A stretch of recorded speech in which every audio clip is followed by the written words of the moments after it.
ചേട്ടാ ഒന്നുമില്ല ദാസേട്ടാ. എന്റെ ബ്രദറിന് ഒരു കൈയില്ല ജന്മനാല്. ഇതെങ്ങനെ പറ്റിയ ആക്സിഡന്റാ?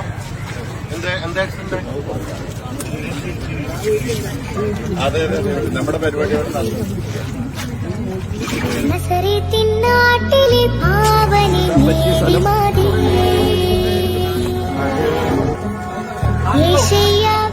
പുതിയ വർഷമായിട്ടാകുമ്പോ ഒരു പുതിയ ഇതായിക്കോട്ടെ. വലിയൊക്കെ നിർത്തല്ലേ, വലിയ ഉപേക്ഷിക്കാം പുതിയ വർഷത്തില്.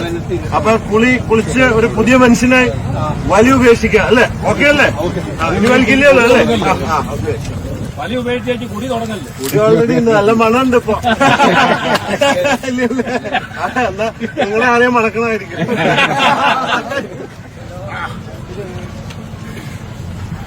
ചേച്ചി അമ്മയ്ക്ക് വയ്യുണ്ട് ഈ ഗുളിക ഇന്നലെ 20 എണ്ണം മേടിച്ച് കൊടുത്തയാ. ഇത് വേറെ ഗുളികയാ. ഇന്നലെ 5 എണ്ണം കഴിച്ചു. ഇന്ന് നീ എത്ര കഴിച്ചെന്ന് ഗുളിക എണ്ണി വയ്ക്കാൻ അറിയാം. സ്വന്തം അമ്മയെ ചികിത്സിക്കാൻ വേണ്ടിയിട്ടാണ് അവൻ ലോട്ടറി കച്ചവടത്തിന് ഇറങ്ങുന്നത്. എന്റെ എന്ന് പറഞ്ഞാൽ അമ്മയുടെ ഓപ്പറേഷൻ നടത്തും. ആരെങ്കിലും ഓപ്പറേഷൻ വേണ്ടി സഹായിച്ചു കഴിഞ്ഞാൽ വലിയ ഉപകാരമായിരിക്കും. എനിക്ക് പപ്പയില്ല, ഞാൻ മാത്രം എനിക്ക് പോകുള്ളൂ. എന്നെ നഷ്ടമായിട്ട് എനിക്ക് വേറെ ആരില്ല. അവന്റെ പേര് എബിൻ എന്നാണല്ലേ? മോനെ 7ാം ക്ലാസ് വിദ്യാർത്ഥിയാണ്. അവന്റെ കയ്യിൽ കുറെ ലോട്ടറി ഉണ്ട്. കാരണം അവന്റെ അമ്മ കഴിഞ്ഞ കുറെ നാളുകളായി കിടപ്പിലാണ്. ചികിത്സിക്കാൻ പൈസയില്ല. അമ്മയാണെങ്കിൽ അവര് വയറ്റിൽ മുഴയാണ്. എനിക്ക് ചെന്നൈ ഉണ്ടായതുകൊണ്ട് തന്നെ അങ്ങനെയുള്ള ആശുപത്രി ഒന്നും എടുക്കുന്നില്ലായിരുന്നു. തിരുവനന്തപുരം മെഡിക്കൽ കോളേജിൽ കൊണ്ടുപോയപ്പോൾ അവർ ചെയ്യത്തില്ലെന്ന് പറഞ്ഞു. അവരെ പുഷ്പഗിരിയാണ് കൊണ്ടുപോയിക്കൊണ്ടിരിക്കുന്നത്. അവിടെ ഓപ്പറേഷൻ ചെയ്യാന്ന് പറഞ്ഞിട്ടുണ്ട്. പിന്നെ അമ്മയ്ക്ക് ഇപ്പൊ ന്യൂമോണിയ വന്നായിരുന്നു. ഇപ്പൊ അതിനുള്ള സ്കാനിങ് അങ്ങനെയൊക്കെ ഇരിക്കും. ആരെങ്കിലും ഒരു ഉപകാരം ചെയ്താൽ അത്രയും പുണ്യം കിട്ടും. സ്വന്തം അമ്മയെ ദൈവമായി കാണുന്നവൻ. ശരിക്കും ഒരു 7ാം ക്ലാസ്സുകാരനാണ്. ആ ഒരു കുഞ്ഞ് ചെയ്യുന്ന കാര്യങ്ങൾ ശരിക്കും പറഞ്ഞാൽ മറ്റുള്ളവർക്ക് ഒരു പാഠം തന്നെയാണല്ലേ. അച്ഛനില്ല, അതുപോലെ അമ്മയ്ക്ക് വയറ്റിൽ മുഴയാണ്. അപ്പം അതിനുള്ള ചികിത്സയ്ക്കൊക്കെ വേണ്ടിയിട്ട് ആ ഒരു കുഞ്ഞു പയ്യൻ വളരെ, അതായത് പഠിച്ചുകൊണ്ടിരിക്കുന്ന സമയത്ത് തന്നെയാണ് ലോട്ടറി കച്ചവടമായിട്ട് നടക്കുന്നതിന്. എന്തായാലും ഈ ഒരു വീഡിയോ ഷെയർ ചെയ്ത് നമ്മുടെ ബോച്ചെ കാണാനിടയായതും ബോച്ചെ ഈ ഒരു പയ്യനെ വിളിച്ച് സഹായം, ബോച്ചെ ഫാൻസിൽ നിന്ന് സഹായം കൊടുക്കാമെന്നൊക്കെ നമ്മുടെ ബോച്ചെ പറയുന്നുണ്ട്. ശരിക്കും ചാരിറ്റി വർക്ക് എന്ന് പറയുമ്പോൾ ഇതാണല്ലേ. നമ്മൾ ചാരിറ്റി എന്ന് കേൾക്കുമ്പോൾ ഈ ഒരു ചാരിറ്റിയുടെ പിന്നിൽ ഉഡായ്പ എന്നുള്ളൊരു വാക്കും കൂടെ ഉണ്ടാവുമല്ലോ, അത് അങ്ങനെയാണ്. പക്ഷെ ഇവിടെ ബോച്ചയെ സംബന്ധിച്ച് ബോച്ച ചെയ്യുന്ന പല കാര്യങ്ങളും എന്തുമാത്രം ആളുകൾക്ക് സഹായകമാണെന്നുള്ള കാര്യം നമുക്കറിയാലോ.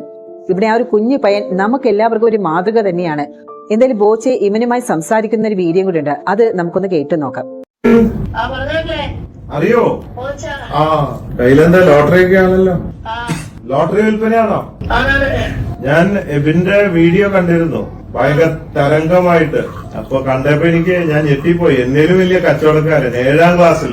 ഞാനൊക്കെ കോളേജിൽ എത്തുമ്പോഴേക്കാണ് ബിസിനസ് ചെയ്യുന്നത്. കോളേജിൽ പോണ സമയത്ത് ബിസിനസ് ചെയ്തു. അന്നത്തെ റെക്കോർഡ് അതായിരുന്നു.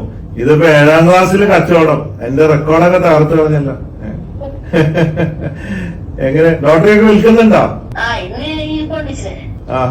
എന്തായാലും സമ്മതിച്ചു. എനിക്ക് കണ്ടപ്പോ അതിൽ വിഷമം തോന്നി, അഭിമാനം തോന്നി.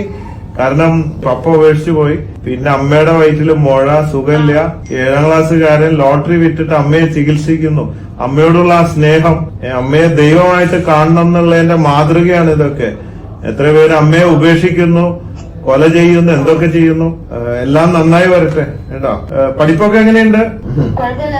ആണോ? കുഴപ്പമില്ലാന്നേ ഉള്ളു, എന്നെ പോലെയാണ്. നന്നായി പഠിക്കണേ. കച്ചവട സൈഡിൽ കൂടെ നടന്നോട്ടെ.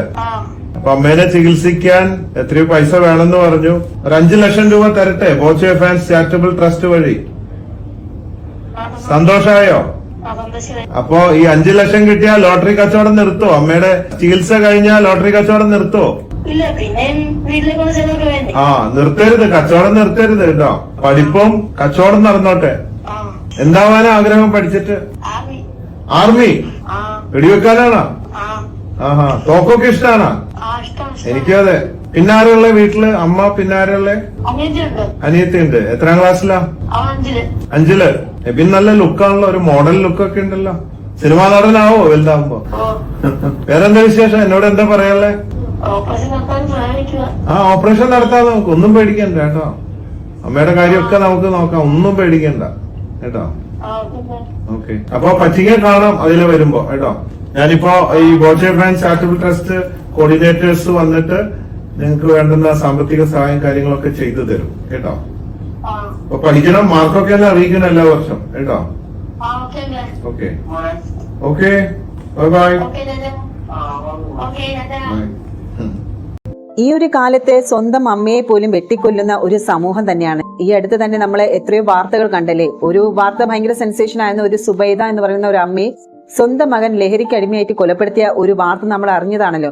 അതിനുശേഷം ഇതുപോലെ തന്നെ വേറെയും വാർത്തയുണ്ടായിരുന്നു കേട്ടോ. ഉമ്മയെ മകൻ വെട്ടിക്കൊന്നതും അതുപോലെ അച്ഛനെ മകൻ വെട്ടിക്കൊന്നതും ഇതൊക്കെ തന്നെയാണ് നമ്മുടെ ചുറ്റും കാണുന്നത്. ഇതുപോലെയുള്ള കേസുകളൊക്കെ വളരെ വിരളമായിട്ടാണ് കാണുന്നത്. അതും 7ാം ക്ലാസ്സിൽ പഠിക്കുകയാണ്. ആ പഠനത്തോടൊപ്പം തന്റെ അമ്മയ്ക്കുള്ള ചികിത്സയ്ക്കുള്ള സഹായത്തിന് വേണ്ടിയും ഈ ഒരു പയ്യൻ ഓടുന്നുണ്ട്. അപ്പൊ ശരിക്കും പറഞ്ഞാൽ ഇത് മറ്റുള്ളവർക്കൊരു മാതൃകതയാണ്.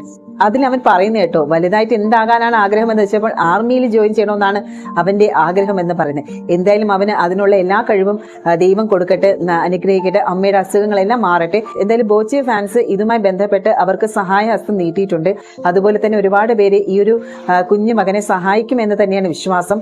ഈ ഒരു വീഡിയോ നമുക്ക് ആദ്യം കാണുമ്പോൾ ഭയങ്കര സങ്കടം തോന്നിയെങ്കിലും പിന്നീട് നമുക്ക് സന്തോഷം ഉണ്ടാവുകയാണ് ചെയ്യുന്നില്ലേ. എന്തായാലും നമുക്ക് ആ ഒരു അമ്മയ്ക്ക് വേണ്ടിയിട്ട് പ്രാർത്ഥിക്കാം. ശരിക്കും ഇത്തരത്തിലുള്ള ഒരാളെയാണ് നമ്മുടെ ഈ ഒരു സമൂഹം, അതായത് എല്ലാവരും എന്നല്ല, അതിലെ കുറച്ചു പേര് ഇദ്ദേഹത്തെ എന്താ പറയണ വേട്ടയാടിയതല്ലേ എന്ന് മാത്രം രീതിയിൽ ഇത്ര നന്മകൾ ചെയ്യുന്ന ഈ ഒരു വ്യക്തിയാണ് 6 ദിവസം വരെ ജയിലിൽ അടച്ചിരുന്നത്. വെറും നിസ്സാര കേസാണ്, ഒരു മാപ്പ് പറഞ്ഞാൽ തീരാവുന്ന ഒരു കേസേ ഉണ്ടായിരുന്നുള്ളൂ. പക്ഷേ അത് ഇത്രത്തോളം വഷളാക്കിയിട്ട് അതിനെ കുറച്ച് രാഷ്ട്രീയ പ്രമുഖരും അതുപോലെ കുറെ മാധ്യമ പ്രവർത്തകരെല്ലാം ഇതിന് പിന്നിലുണ്ടായിരുന്നു. അപ്പം ഇദ്ദേഹം ചെയ്യുന്ന നന്മകൾ കൊണ്ട് മാത്രമാണ് ഇദ്ദേഹത്തിന് ഇത്രത്തോളം പിടിച്ചു നിൽക്കാനും കഴിഞ്ഞതും. അതുപോലെ തന്നെ കഴിഞ്ഞ ദിവസം ഒരു മൊണാലിസയെ നമ്മുടെ കേരളത്തിൽ കൊണ്ടുവന്നത്, അത് ശരിക്കും പറഞ്ഞാൽ ചിലർക്കുള്ള മറുപടി എന്ന് തന്നെ വേണമെങ്കിൽ പറയാമല്ലേ. അതും വാലന്റൈൻസ് ദിനത്തിൽ ആ ഒരു മൊണാലിസയെ കേരളത്തിൽ കൊണ്ടുവന്നത് ഗിഫ്റ്റായിട്ട് ഡയമണ്ട് നെക്ലസ് കൊടുത്തതെല്ലാം നമ്മൾ കണ്ടതാണല്ലോ. എന്തായാലും ബോച്ചെ ഈ ഒരു ചാരിറ്റി വർക്ക് മാത്രമല്ല, ഒരുപാട് ചാരിറ്റി പ്രവർത്തനങ്ങൾ അദ്ദേഹം ചെയ്യുന്നുണ്ട്. മറ്റൊരു വീഡിയോ കൂടെ കാണിച്ചു തരാം. ശരിക്കും ആ ഒരു വീഡിയോ നമ്മൾ കാണേണ്ടത് തന്നെയാണ്. വലിയ ഉപയോഗിച്ച് കുടി തുടങ്ങല്ലേ. കുടി ഓൾറെഡി നല്ല മണമുണ്ട് ഇപ്പൊ. നിങ്ങളെ ആരെയും മണക്കണമായിരിക്കും.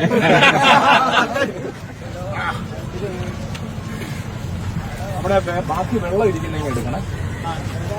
ആ വെള്ളം അവര് 2 ബക്കറ്റൂടെ ഉള്ള രീതി കൊണ്ടുവരും. ഗ്ലൗസ് വേണം. ഗ്ലൗസ് ഒന്നും വേണ്ട, ഞാൻ കുളിക്കുമ്പോ ഗ്ലൗസ്. അതുപോലെ മനുഷ്യരല്ലേ, നമുക്കങ്ങനെ അറുപ്പം മറുപ്പൊന്നുമില്ല. എന്തും പോകും കൈ വന്ന് പോക്കി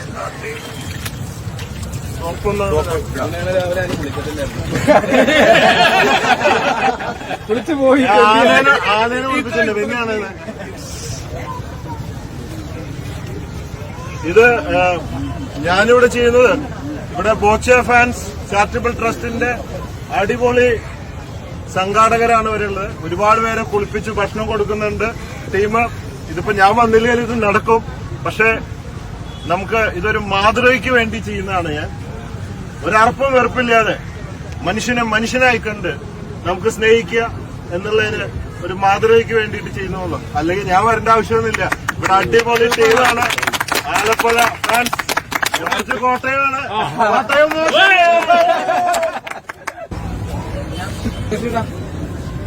ഏത് കേട്ടോ Boche cut.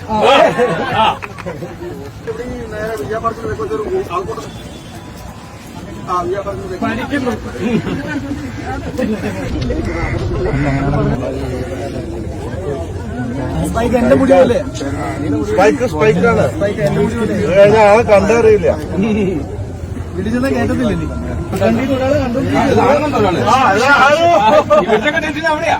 From UK Boche fans. നമുക്ക് UK വെട്ടണം.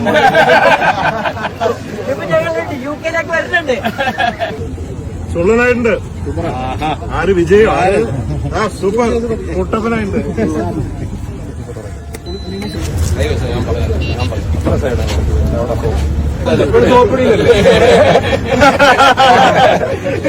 സ്ഥിരം സോപ്പിടില്ല, ശരിക്കുള്ള സോപ്പ്.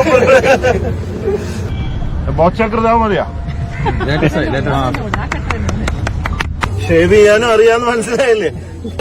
നമ്മുടെ കേരളത്തിന്റെ മൊത്താണ് ബോച്ചെ ഫാൻ ചാരിറ്റബിൾ ട്രസ്റ്റിന്റെ കോർഡിനേറ്ററാണ്, സ്റ്റേറ്റ് കോർഡിനേറ്റർ ഫാദർ സേവിയർ.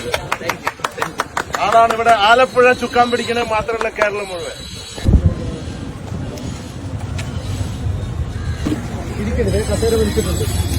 ആരും ഇവിടെ നോക്കരുത്, ഒന്ന് പിടിക്കണം.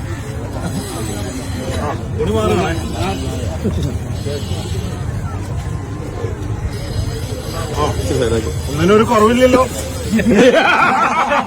ഈ ഒരു വീഡിയോ കണ്ടോ, ശരിക്കും ഒരു പരസ്യത്തിന് വേണ്ടി പോലും ആരെങ്കിലും ഇത്തരത്തിൽ ഒരു കാര്യം ചെയ്യുമെന്ന് എനിക്ക് തോന്നുന്നില്ല. കാരണം അദ്ദേഹം ചെയ്യുന്ന ഇവിടെ പ്രവൃത്തി, അതിന് ചുറ്റും തന്നെ ആളുകൾ എല്ലാം ഗ്ലൗസ് ഇട്ടിട്ടുണ്ട്. പക്ഷെ അദ്ദേഹം ഗ്ലൗസ് ഒന്നും വേണ്ട എന്നാണ് പറയുന്നത്. അപ്പം അതൊക്കെ നിങ്ങൾ ശ്രദ്ധിച്ചു, കൂടെയുള്ള ഒരു ഗ്ലൗസ് ഇട്ടാണ് നിൽക്കുന്നതെങ്കിലും അദ്ദേഹം ആ ഒരു രീതിയിലല്ലേ. കാരണം മനുഷ്യരെ ഏത് രീതിയിൽ സ്നേഹിക്കണമെന്നും അവരുടെ ആവശ്യങ്ങൾ എങ്ങനെ നിറവേറ്റണമെന്ന് ഈ ഒരു ബോച്ചെ എന്ന് പറയുന്ന ഈ ഒരു വ്യക്തിക്ക് നന്നായിട്ട് അറിയാം. അതുകൊണ്ട് തന്നെയാണ് ആളുകൾ ഇദ്ദേഹത്തെ വളരെയധികം സപ്പോർട്ട് ചെയ്യുന്നതും സ്നേഹിക്കുന്നതും.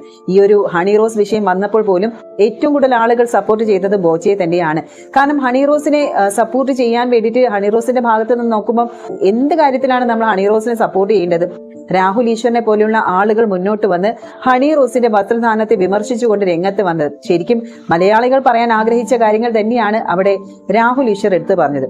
എന്തായാലും ഇത്തരത്തിൽ രാഹുൽ ഈശ്വർ പറഞ്ഞതിനോട് നമ്മുടെ ഹണി റോസ് ബോച്ചയോടൊപ്പം തന്നെ രാഹുൽ ഈശ്വറിനും എന്താണ് 8ന്റെ പണി, അതായത് കേസ് കൊടുത്തു.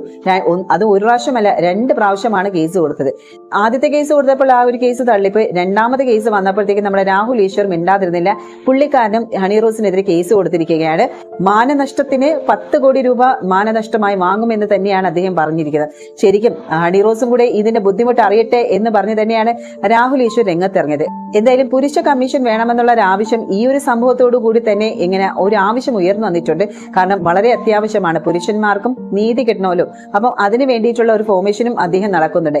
എന്തായാലും ഹണി റോസ് കാരണം ബോച്ചെ എന്ന വ്യക്തിയെ മലയാളികൾ എത്രത്തോളം സ്നേഹിക്കുന്നു എന്നുള്ള കാര്യം പുറത്തറിഞ്ഞു. അതുപോലെ തന്നെ രാഹുൽ ഈശ്വറിന് ഒരു പുരുഷ കമ്മീഷൻ ഫോം ചെയ്യാനുള്ള ഒരു അവസരവും കിട്ടി അല്ലെ. അപ്പൊ ശരിക്കും പറഞ്ഞാൽ ഹണി റോസിന് ഒരു നന്ദി നമ്മളിവിടെ അറിയിക്കേണ്ടത് തന്നെയാണ് അല്ലെ.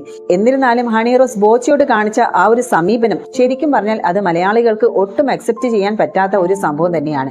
എന്തായാലും ശരി, ഇപ്പോൾ ഹണി റോസ് ബോച്ചെ വിഷയം ഇങ്ങനെ കടുത്തിരിക്കുകയാണ്. ഹണി റോസിന് നല്ല രീതിയിലുള്ള വിമർശനങ്ങൾ തന്നെയാണ്. പുള്ളിക്കാരത്തി ഇപ്പോൾ ഇന്റർവ്യൂ ഒക്കെ കൊടുത്ത് രംഗത്ത് വന്നിട്ടുണ്ടെങ്കിലും പക്ഷെ ഒരു കാര്യമില്ല, ഇന്റർവ്യൂ കൊടുത്തിട്ടും ഒരു കാര്യമില്ല. എനിക്ക് തോന്നുന്നു ഒരു 6 മാസമെങ്കിലും പുള്ളിക്കാരി ഒന്നും മിണ്ടാതിരുന്നാൽ ഒരു ഉള്ള സ്നേഹമെങ്കിലും കിട്ടുമായിരിക്കും.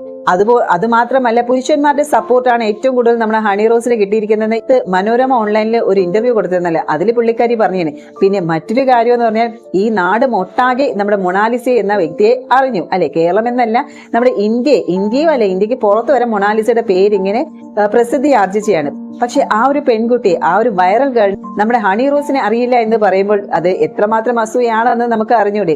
എന്തായാലും പുള്ളിക്കാരത്ത് നേരിട്ട് തന്നെയാണ് ആ ഒരു ഇന്റർവ്യൂവിലൂടെ പറഞ്ഞത്. ഇതുകൊണ്ട് തന്നെ ട്രോളർമാർക്ക് നല്ലൊരു ട്രോള് തന്നെയായിരുന്നു. എന്തായാലും ഇതുപോലെയുള്ള നമ്മുടെ ബോച്ചയുടെ പ്രവർത്തനങ്ങൾ ഇനിയും നന്നായിട്ട് പോകട്ടെ.